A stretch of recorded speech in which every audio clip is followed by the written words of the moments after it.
আসসালামু আলাইকুম বন্ধুরা, জামিরুন কিচেনের সবাইকে স্বাগতম। আজকে একটা রেসিপি নিয়ে এসেছি। লাউ শাক, আলু, বেগুন, ইলিশ মাছের কাটাকুটি দিয়ে চচ্চড়ি রান্না করব। আশা করছি ভালো লাগবে। এখন লাউ শাক, আলু, বেগুন কেটে নেব।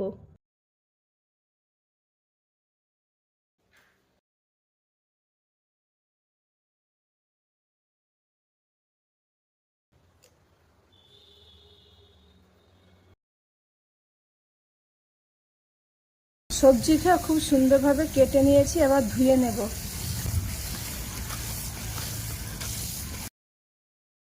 ইলিশ মাছের কাটাকুটি দিয়ে লাউ সবজি রান্না করব। রান্নার জন্য তেল দেব, পেঁয়াজ কুচি দেব, কিছুক্ষণ ভেজে নেব।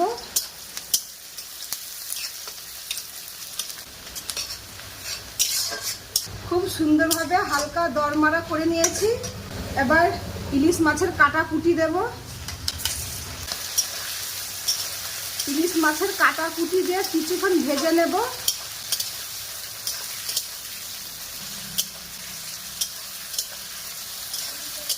বেশ কিছুক্ষণ ধরে ভেজে নিয়েছি। এবার আদা রসুন বাটা দেব। আদা রসুন বাটা দিয়ে কিছুক্ষণ ভেজে নেব।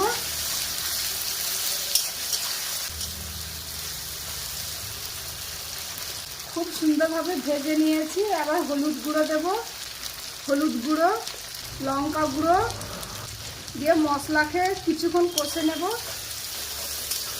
খুব সুন্দরভাবে কষে নিয়েছি। এবার কেটে রাখা সবজি দেব। সবজিটা মশলাকে কিছুক্ষণ কষে নেব।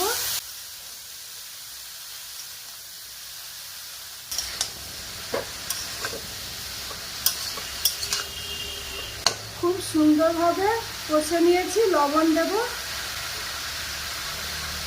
জল দেব, কিছুক্ষণের জন্য ঢেকে দেব। কেন, সবজিটা তো সেদ্ধ হবে। মাঝে ঢাকনা খুলে কিছুক্ষণ কষে নেব।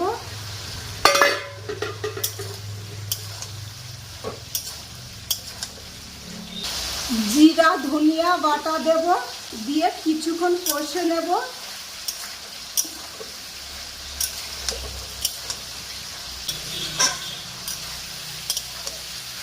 বেশ কিছুক্ষণ ধরে কষে নিয়েছি। আবার জল দিয়ে ঢেকে দেব।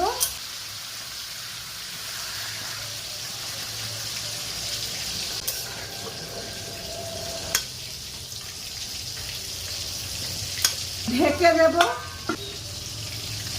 কতটা সুন্দর হয়েছে, ঢাকনা খুলে দেখাচ্ছি। খুব সুন্দর হয়েছে, দেখে তো বুঝতে পেরেছো কতটা সুন্দর হয়েছে। এবার ঢেলে দেখাচ্ছি কতটা সুন্দর হয়েছে। তোমরা তো দেখে বুঝতে পেরেছো কতটা সুন্দর হয়েছে। ভাতের সঙ্গে খাবেন, দেখবেন খুব ভালো লাগবে।